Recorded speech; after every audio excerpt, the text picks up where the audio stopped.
واعلموا أنما غنمتم من شيء فأن لله خمسه وللرسول ولذي القربى واليتامى والمساكين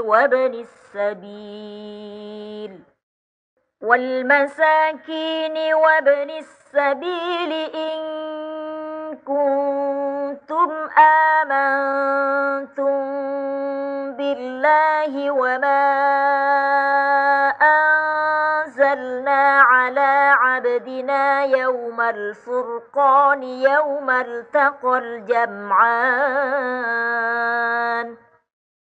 والله على كل شيء قدير. إذ أنتم بالعدوة الدنيا وهم بالعدوة القصوى والركب أسفل منكم ولو تواعدتم لاختلفتم في الميعاد ولكن ليقضي الله أمرا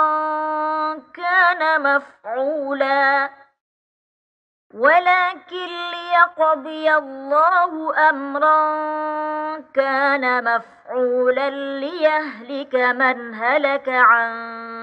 بينة ويحيى من حي عن بينة وإن الله لسميع عليم.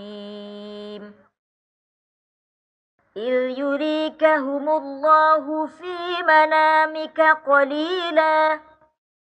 ولو أراكهم كثيرا لفشلتم ولتنازعتم في الأمر ولكن الله سلم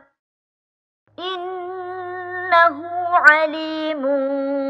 بذات الصدور. وإذ يريكموهم إذ التقيتم في أعينكم قليلا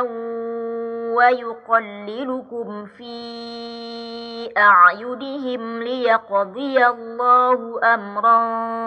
كان مفعولا وإلى الله ترجع الأمور. يا أيها الذين آمنوا إذا لقيتم فئة فاثبتوا واذكروا الله كثيرا لعلكم تفلحون. وأطيعوا الله ورسوله ولا تنازعوا فتفشلوا وتذهب ريحكم واصبروا إن الله مع الصابرين. ولا تكونوا كالذين خرجوا من ديارهم بطرا ورئاء الناس ويصدون عن سبيل الله والله بما يعملون محيط. وإذ زين لهم الشيطان أعمالهم وقال لا غالب لكم اليوم من الناس وإني جار لكم فلما تراءت الفئتان نكص على عقبيه وقال إني بريء منكم إني أرى ما لا ترون إني أخاف الله والله شديد العقاب.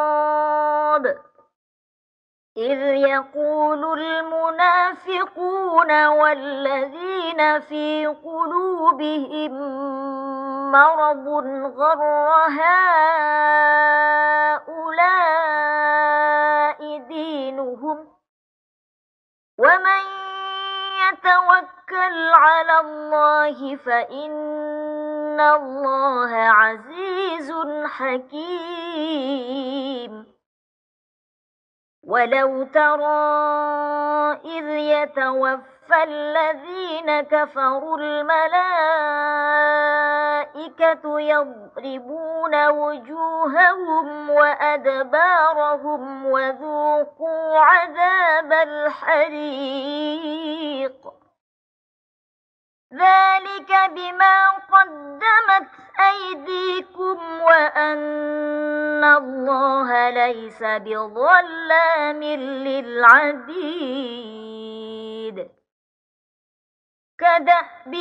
آل فرعون والذين من قبلهم كفروا بآيات الله فأخذهم الله بذنوبهم إن الله قوي شديد العقاب ذلك بأن الله لم يك مغيرا نعمة أنعمها على قوم حتى يغيروا ما بأنفسهم وأن الله سميع عليم كدأب آل فرعون والذين من قبلهم كذبوا بآيات ربهم فأهلكناهم بذنوبهم وأغرقنا آل فرعون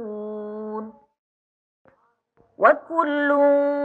كانوا ظالمين إن شر الدواب عند الله الذين كفروا فهم لا يؤمنون الذين عاهدت منهم ثم ينقضون عهدهم في كل مرة وهم لا يتقون فإما تثقفنهم في الحرب فشرد بهم من خلفهم لعلهم يذكرون وإما تخافن من قوم خيانة فانبذ إليهم على سواء إن الله لا يحب الخائنين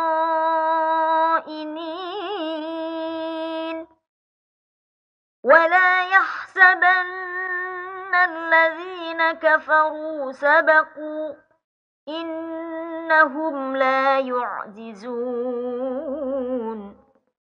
وأعدوا لهم ما استطعتم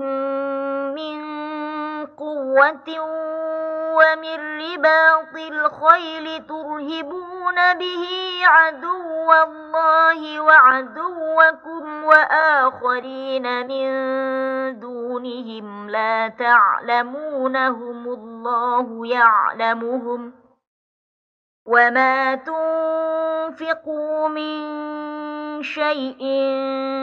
في سبيل الله يوفى إليكم وأنتم لا تظلمون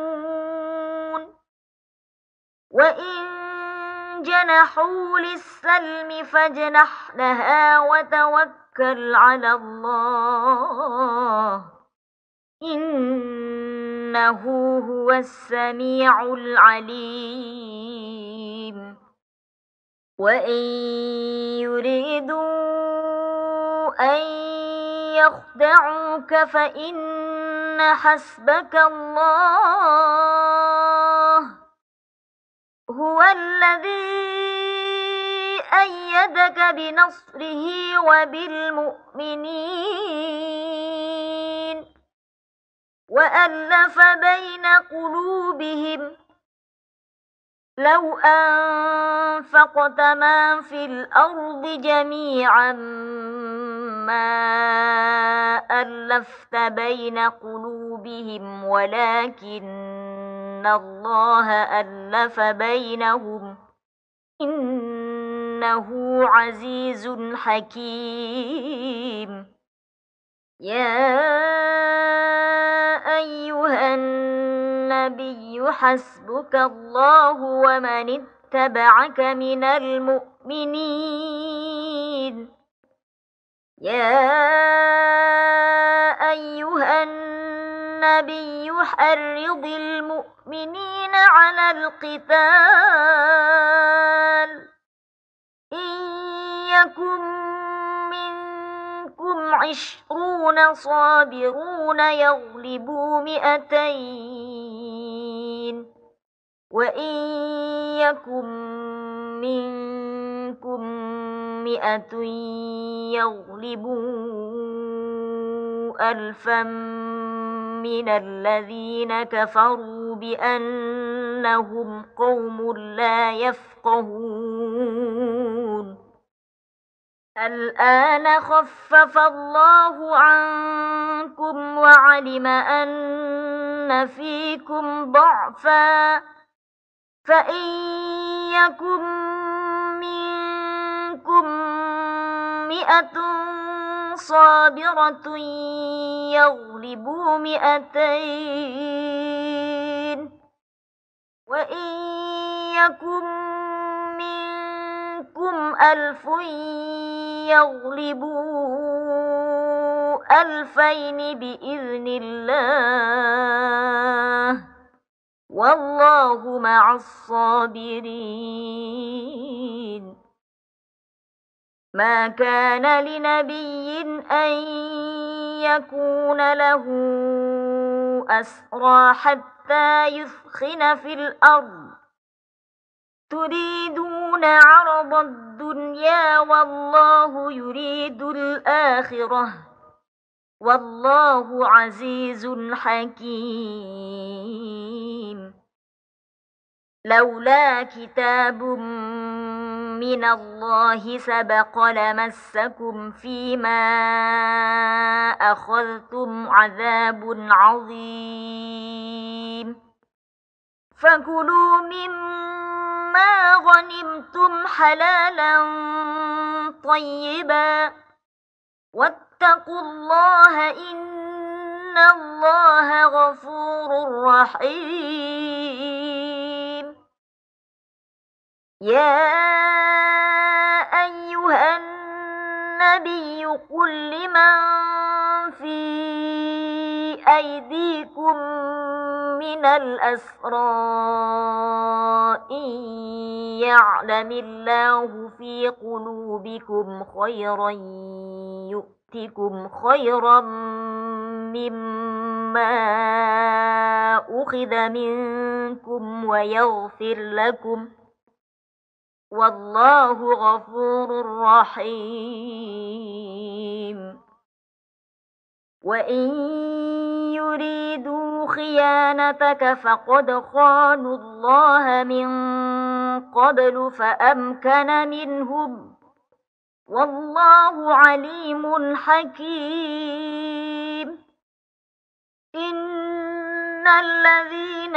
آمنوا وهاجروا وجاهدوا بأموالهم وأنفسهم في سبيل الله والذين آووا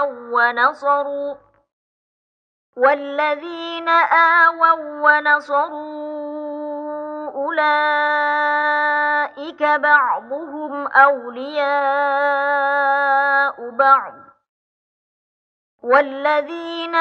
آمنوا ولم يهاجروا ما لكم من ولايتهم من شيء حتى يهاجروا وإن استنصروكم في الدين فعليكم النصر إلا على قوم بينكم وبينهم ميثاق والله بما تعملون بصير والذين كفروا بعضهم أولياء بعض إلا تفعلوه تكن فتنة في الأرض وفساد كبير والذين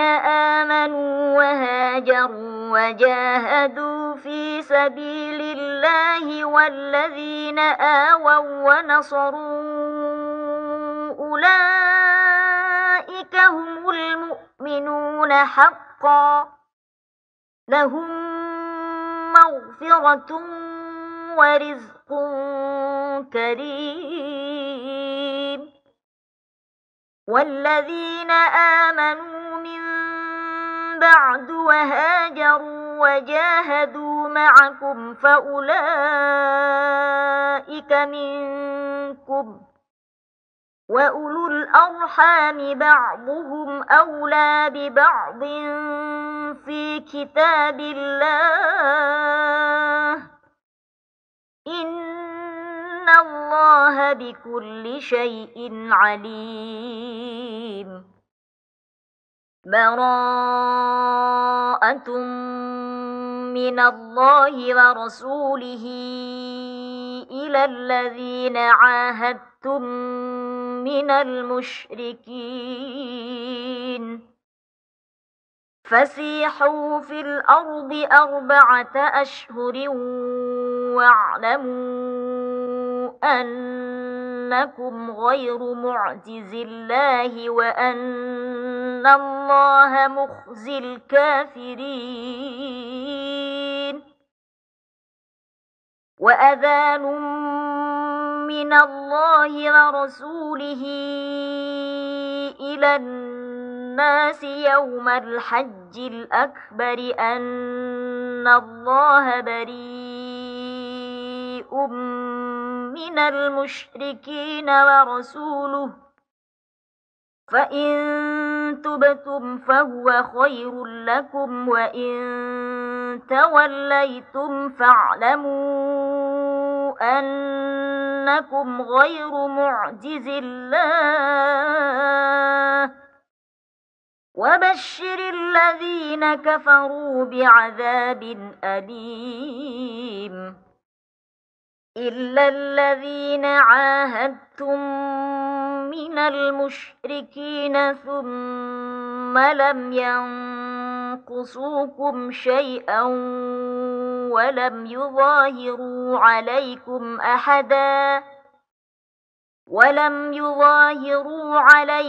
أحدا فأتموا إليهم عهدهم إلى مدتهم إن الله يحب المتقين فإذا انسلخ الأشهر الحرم فاقتلوا المشركين حيث وجدتموهم وخذوهم واحصروهم واقعدوا لهم كل مرصد فإن تابوا وأقاموا الصلاة وآتوا الزكاة فخلوا سبيلهم إن الله غفور رحيم وإن أحد من المشركين استجارك فأجره حتى يسمع كلام الله ثم أبلغه مأمنه ذلك بأنهم قوم لا يعلمون كيف يكون للمشركين عهد عند الله وعند رسوله إلا الذين عاهدتم عند المسجد الحرام فما استقاموا لكم فاستقيموا لهم إن الله يحب المتقين. كيف وإن يظهروا عليكم لا يرقبوا فيكم إلا ولا ذمة يرضونكم بأفواههم وتأبى قلوبهم وأكثرهم فاسقون. اشتروا بآيات الله ثمنا قليلا فصدوا عن سبيله إنهم ساء ما كانوا يعملون. لا يرقبون في مؤمن إلا ولا ذمة وأولئك هم المعتدون. فإن تابوا وأقاموا الصلاة وآتوا الزكاة فإخوانكم في الدين ونفصل الآيات لقوم يعلمون. وإن نكثوا أيمانهم من بعد عهدهم وطعنوا في دينكم فقاتلوا أئمة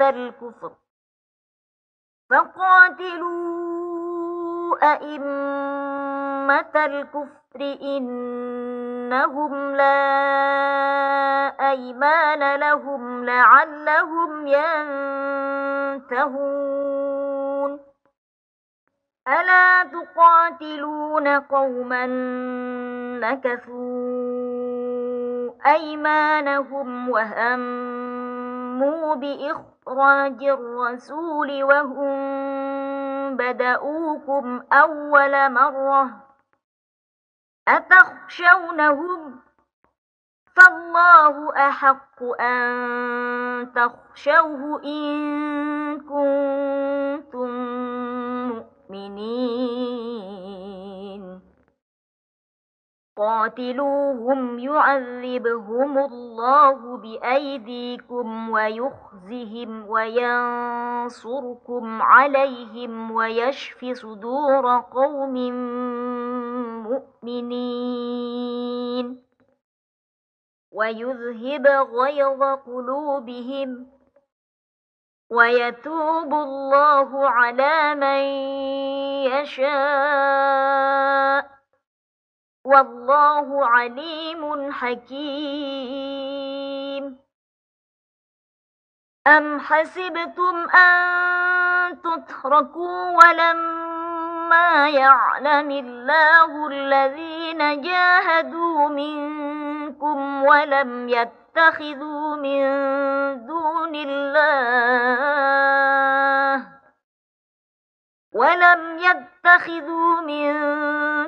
الله ولا رسوله ولا المؤمنين وليجة والله خبير بما تعملون. ما كان للمشركين أن يعمروا مساجد الله شاهدين على أنفسهم بالكفر أولئك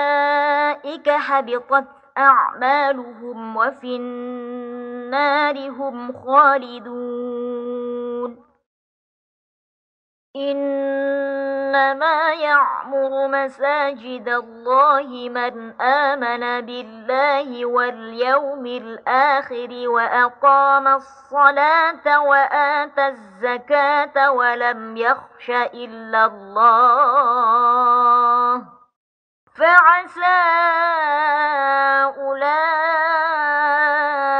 أن يكونوا من المهتدين. أجعلتم سقاية الحاج وعمارة المسجد الحرام كمن آمن بالله واليوم الآخر وجاهد في سبيل الله لا يستوون عند الله والله لا يهدي القوم الظالمين الذين آمنوا وهاجروا وجاهدوا في سبيل الله بأموالهم وأنفسهم أعظم درجة عند الله وأولئك هم الفائزون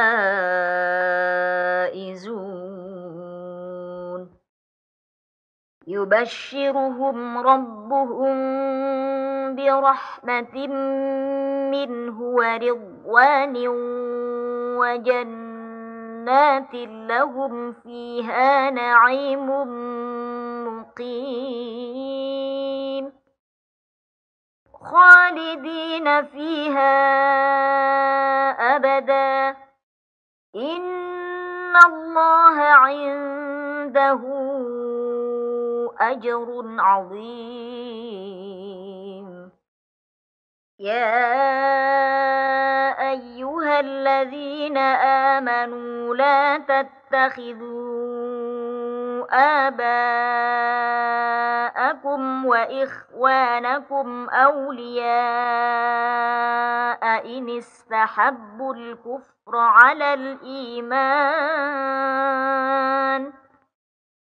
ومن يتولهم منكم فأولئك هم الظالمون قل إن كان آباؤكم وأبناؤكم وإخوانكم وأزواجكم وعشيرتكم وأموال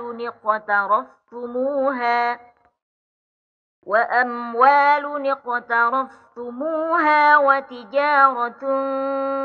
تخشون كسادها ومساكن ترضونها أحب إليكم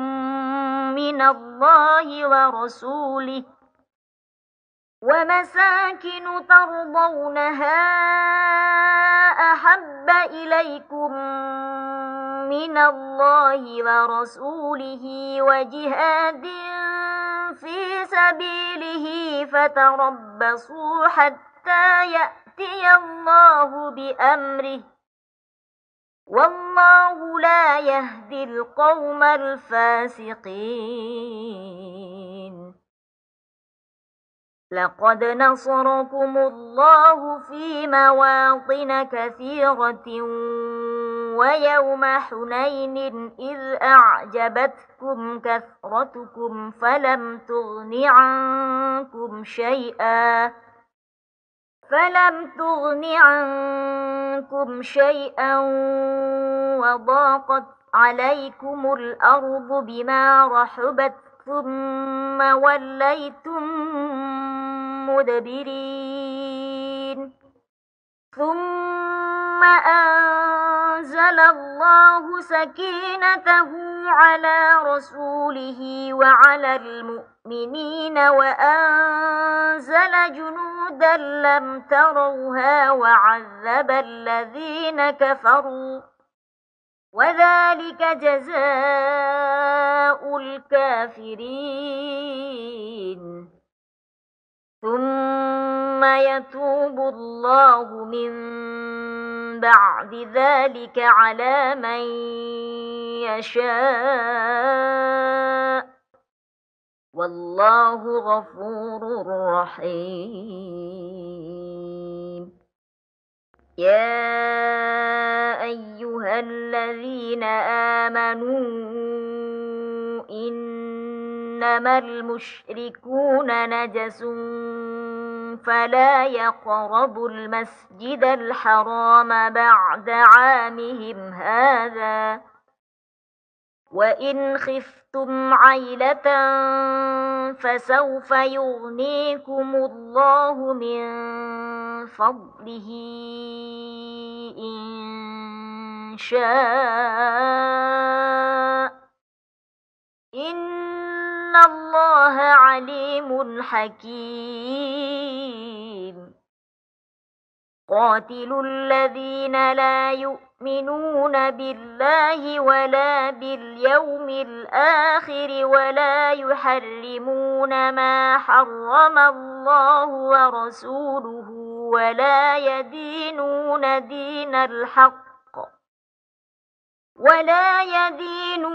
دين الحق من الذين أوتوا الكتاب حتى يعطوا الجزية عن يد وهم صاغرون وقالت اليهود عزير ابن الله وقالت النصارى المسيح ابن الله ذلك قولهم بأفواههم يضاهئون قول الذين كفروا من قبل قاتلهم الله أنى يؤفكون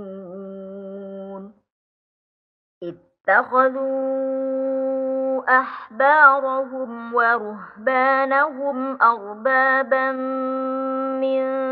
دون الله والمسيح ابن مريم وما أمروا إلا ليعبدوا إلها واحدا لا إله إلا هو سبحانه عما يشركون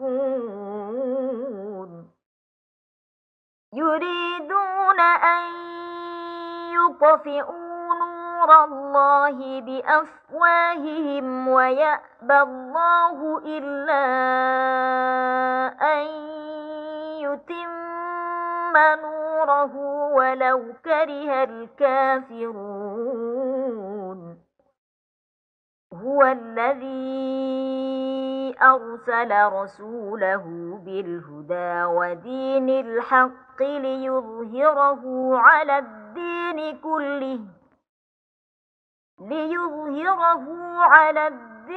كله ولو كره المشركون يا أيها الذين آمنوا إن كثيرا من الأحبار والرهبان ليأكلون أموال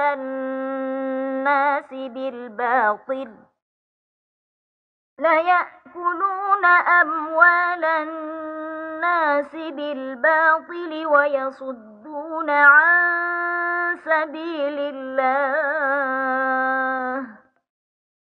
والذين يكنزون الذهب والفضة ولا ينفقونها في سبيل الله فبشرهم بعذاب أليم يوم يحمى عليها في نار جهنم فتكوى بها جباههم وجنوبهم وظهورهم هذا ما كنزتم لأنفسكم فذوقوا ما كنتم تكنزون إن عدة الشهور عند الله 12 شهرا في كتاب الله يوم خلق السماوات والأرض يوم خلق السماوات والأرض منها أربعة حرم ذلك الدين القيم فلا تظلموا فيهن أنفسكم وقاتلوا المشركين كافة كما يقاتلونكم كافة واعلموا أن الله مع المتقين إنما النسيء زيادة في الكفر يضل به الذين كفروا يحلونه عاما ويحرمونه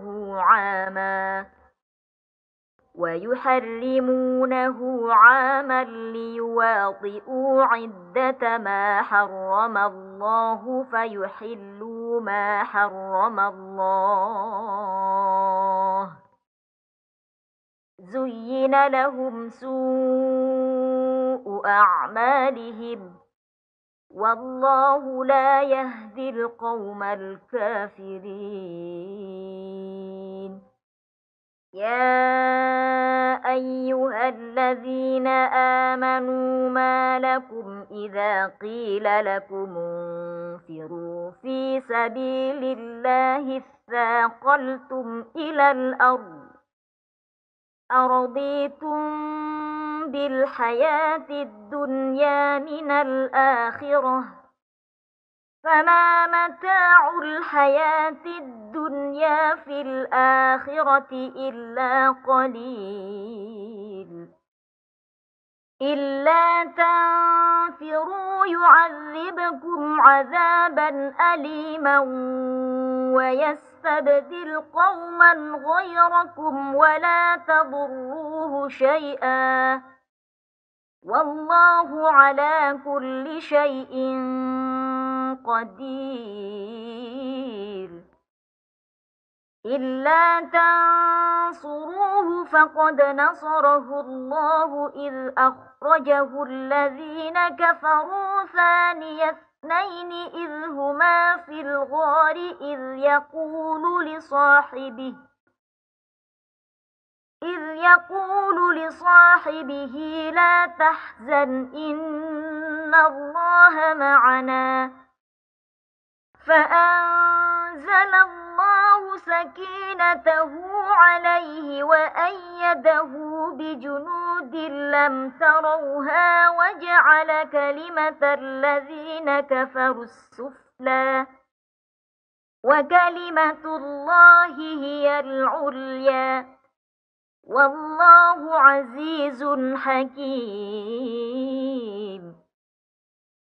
انفروا خفافا وثقالا وجاهدوا بأموالكم وأنفسكم في سبيل الله ذلكم خير لكم إن كنتم تعلمون لو كان عرضا قريبا وسفرا قاصدا لاتبعوك ولكن بعدت عليهم الشقة وسيحلفون بالله لو استطعنا لخرجنا معكم يهلكون أنفسهم والله يعلم إنهم لكاذبون عفى الله عنك لم أذنت لهم حتى يتبين لك الذين صدقوا وتعلم الكاذبين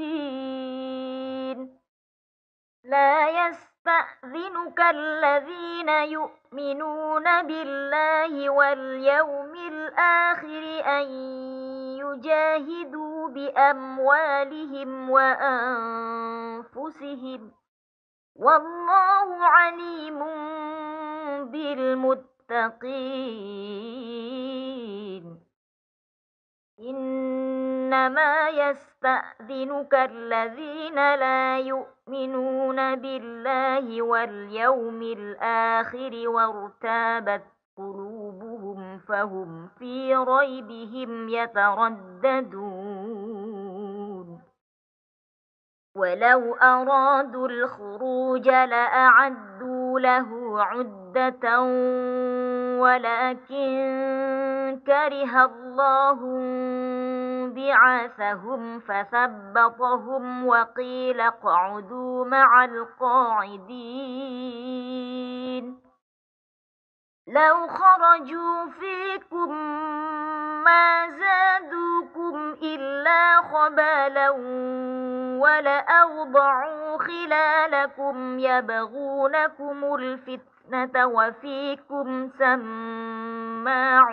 لهم والله عليم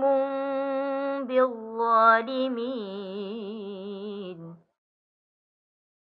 لقد ابتغوا الفتنة من قبل وقلبوا لك الأمور حتى جاء الحق وظهر أمر الله وهم كارهون ومنهم من يقول ائذن لي ولا تفتني ألا في الفتنة سقطوا وإن جهنم لمحيطة بالكافرين إن تصبك حسنة تسؤهم وإن تصبك مصيبة يقولوا قد أخذنا أمرنا من قبل ويتولوا وهم فرحون قل لن يصيبنا إلا ما كتب الله لنا هو مولانا وعلى الله فليتوكل المؤمنون قل هل تربصون بنا إلا إحدى الحسنيين ونحن نتربص بكم أن يصيبكم الله بعذاب من عنده أو بأيدينا فتربصوا إنا معكم متربصون قل أنفقوا طوعا أو كرها لن يتقبل منكم إنكم كنتم قوما فاسقين وما منعهم أن تقبل منهم نفقاتهم إلا أنهم كفروا بالله وبرسوله ولا يأتون الصلاة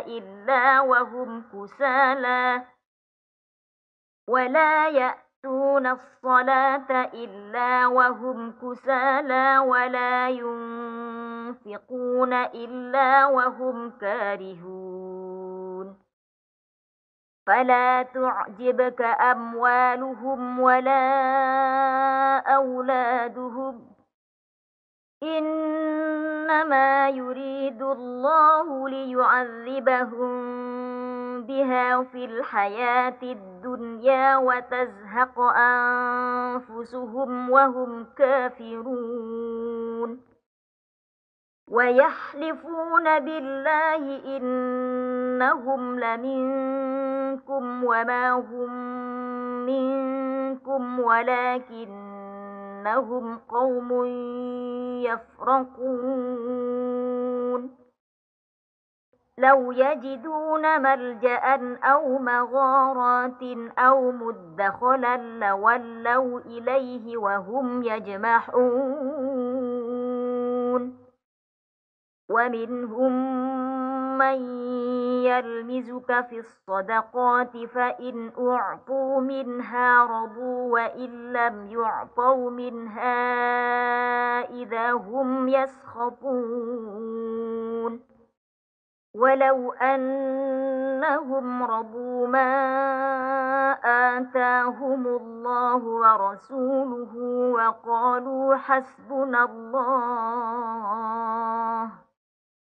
وقالوا حسبنا الله سيؤتينا الله من فضله ورسوله إنا إلى الله راغبون إنما الصدقات للفقراء والمساكين والعاملين عليها والمؤلفة قلوبهم وفي الرقاب والغارمين وفي سبيل الله وابن السبيل فريضة من الله والله عليم حكيم ومنهم الذين يؤذون النبي ويقولون هو أذن قل أذن خير لكم يؤمن بالله ويؤمن للمؤمنين ورحمة للذين آمنوا منكم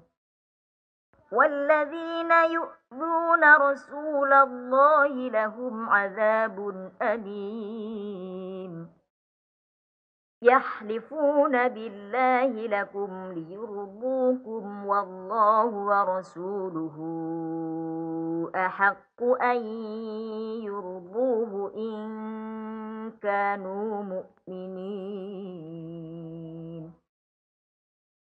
ألم يعلموا أنه من يحادد الله ورسوله فأن له نار جهنم خالدا فيها ذلك الخزي العظيم يحذر المنافقون أن تنزل عليهم سورة تنبئهم بما في قلوبهم قل استهزئوا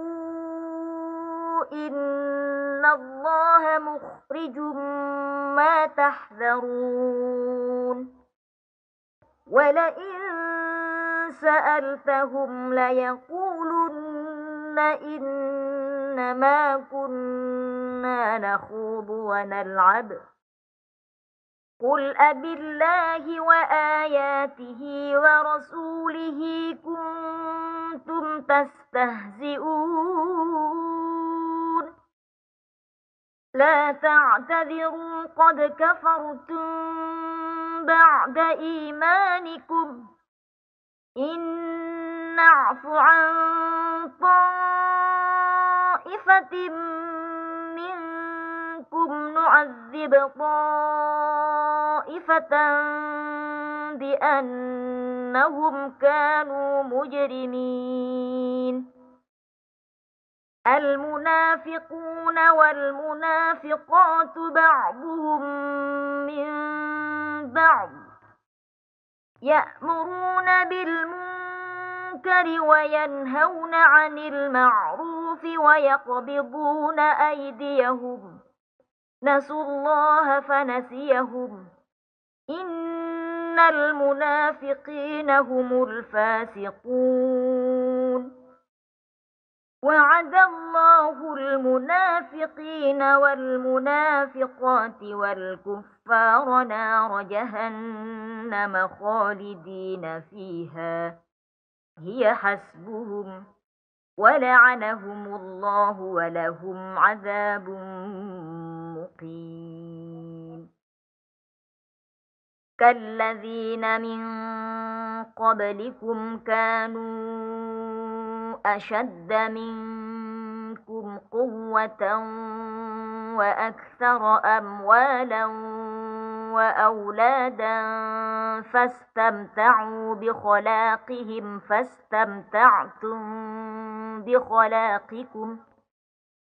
فاستمتعتم بخلاقكم كما استمتع الذين من قبلكم بخلاقهم وخضتم كالذي خاضوا أولئك حبطت أعمالهم في الدنيا والآخرة وأولئك هم الخاسرون ألم يأتهم نبأ الذين من قبلهم قوم نوح وعاد وثمود وقوم إبراهيم وأصحاب مدين والمؤتفكات أتتهم رسلهم بالبينات فما كان الله ليظلمهم ولكن كانوا أنفسهم يظلمون والمؤمنون والمؤمنات بعضهم أولياء بعض يأمرون بالمعروف وينهون عن المنكر ويقيمون الصلاة ويؤتون الزكاة ويطيعون الله ورسوله أولئك سيرحمهم الله إن الله عزيز حكيم وعد الله المؤمنين والمؤمنات جنات تجري من تحتها الأنهار خالدين فيها ومساكن طيبة في جنات عدن ورضوان من الله أكبر ذلك هو الفوز العظيم يا أيها النبي جاهد الكفار والمنافقين واغلظ عليهم ومأواهم جهنم وبئس المصير يحلفون بالله ما قالوا ولقد قالوا كلمة الكفر وكفروا بعد إسلامهم وهموا بما لم ينالوا وما نقموا إلا أن أغناهم الله ورسوله من فضله فإن يتوبوا يك خيرا لهم وإن يتولوا يعذبهم الله عذابا أليما في الدنيا والآخرة وما لهم في الأرض من ولي ولا نصير ومنهم من عاهد الله لئن آتانا من فضله لنصدقن ولنكونن من الصالحين فلما آتاهم من فضله بخلوا به وتولوا وهم معرضون فأعقبهم نفاقا في قلوبهم إلى يوم يلقونه بما أخلفوا الله ما وعدوه وبما كانوا يكذبون ألم يعلموا أن الله يعلم سرهم ونجواهم وأن الله علام الغيوب الذين يلمزون المطوعين من المؤمنين في الصدقات والذين لا يجدون إلا جهدهم فيسخرون منهم سخر الله منهم ولهم عذاب أليم استغفر لهم أو لا تستغفر لهم إن تستغفر لهم 70 مرة فلن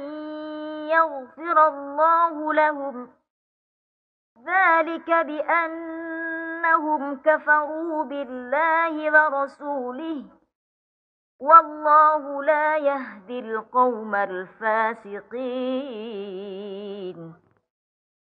فرح المخلفون بمقعدهم خلاف رسول الله وكرهوا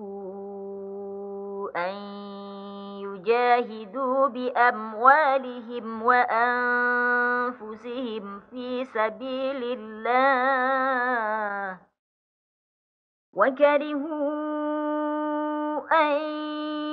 يجاهدوا بأموالهم وأنفسهم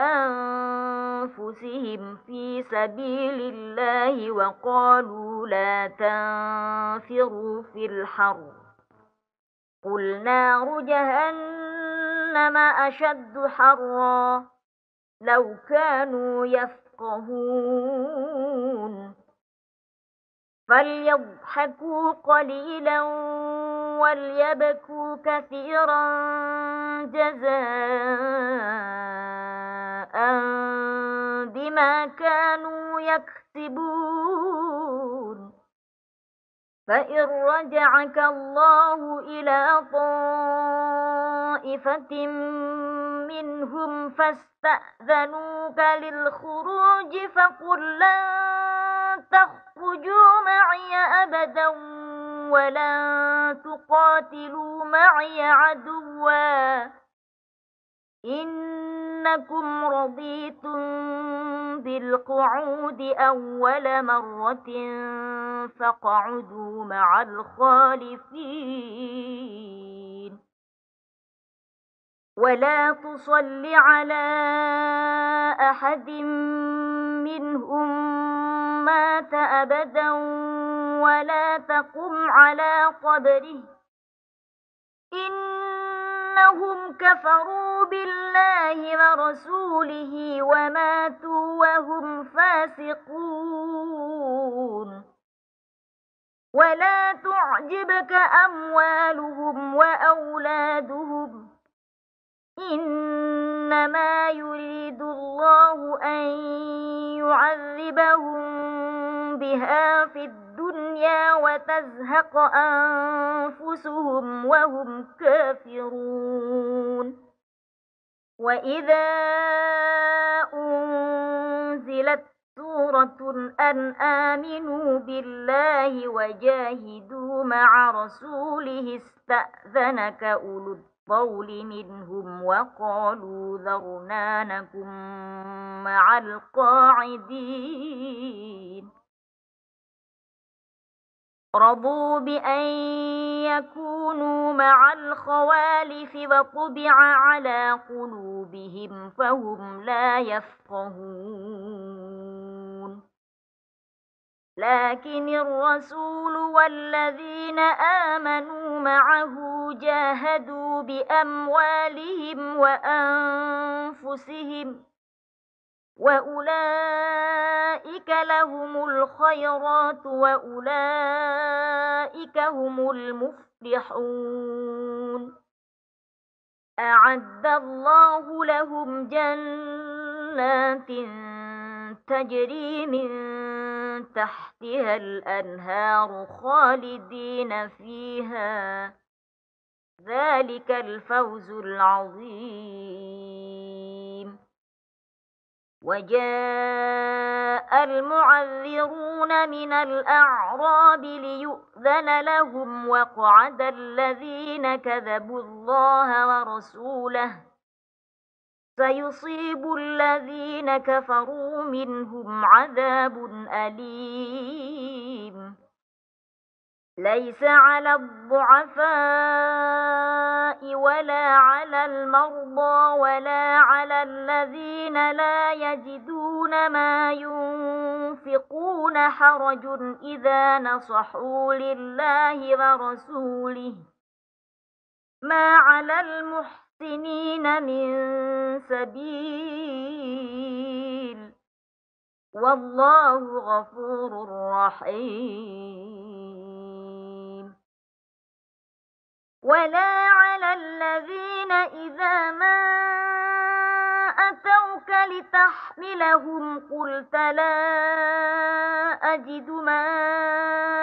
أحملكم عليه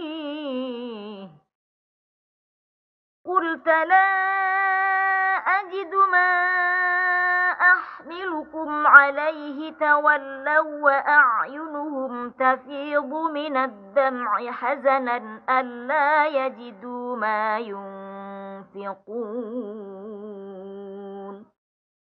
إنما السبيل على الذين يستأذنونك وهم أغنياء رضوا بأن يكونوا مع الخوالف وطبع الله على قلوبهم فهم لا يعلمون.